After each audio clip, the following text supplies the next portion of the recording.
लाडकी सूनबाई योजना होय, ही योजना नेमकं महिलांना कुठला लाभ देते आणि लाडक्या बहिणींना आता या ठिकाणी जसे पैसे मिळतात तसे सूनबाई लाडकी योजनेला पैसे मिळणार का? या संदर्भामध्ये काय अपडेट आहे ते आपण सविस्तर पाहूया. एकनाथजी शिंदे साहेब यांनी बहिणीच्या सुरक्षिततेचा आधार हमी घेतलेली आहे.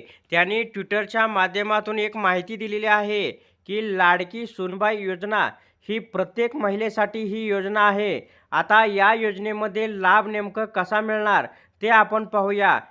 उपमुख्यमंत्री एकनाथजी शिंदे यांनी ट्विटरच्या माध्यमातून ही माहिती दिलेली आहे. त्यांनी म्हटलं की लाडक्या सुनेचं रक्षण हेच शिवसेनेचं वचन. महाराष्ट्रात आता इथून पुढे आमच्या लेकी सुनावर आम्ही कोणताही अन्याय होऊ देणार नाही. कारण महाराष्ट्राच्या लेकी सुना सुरक्षित तर महाराष्ट्रही सुरक्षित राहील. प्रत्येक घरातील सून ही माझी आणि प्रत्येक शिवसैनिकाची लाडकी बहीण आहे. अशा लाडक्या बहिणींचा आणि सुनांचा छळ करणारी वृत्ती ही समाजासाठी कलंक आहे.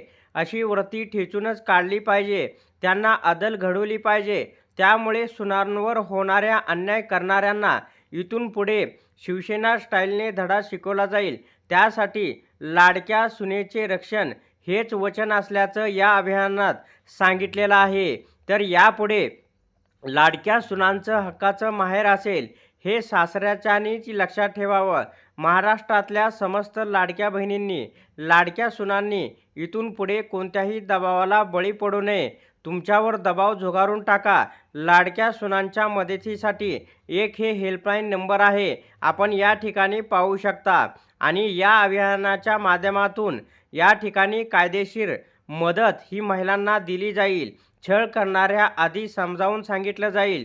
त्यानंतरही त्यांच्या सुधारणा झाली नाही तर मग काय करायचं? त्या ठिकाणी या ठिकाणी शिवसेना रागरागिन्या चांगलं माहीत असल्याचं त्यांनी उपमुख्यमंत्री एकनाथजी शिंदे यांनी म्हटलेलं आहे.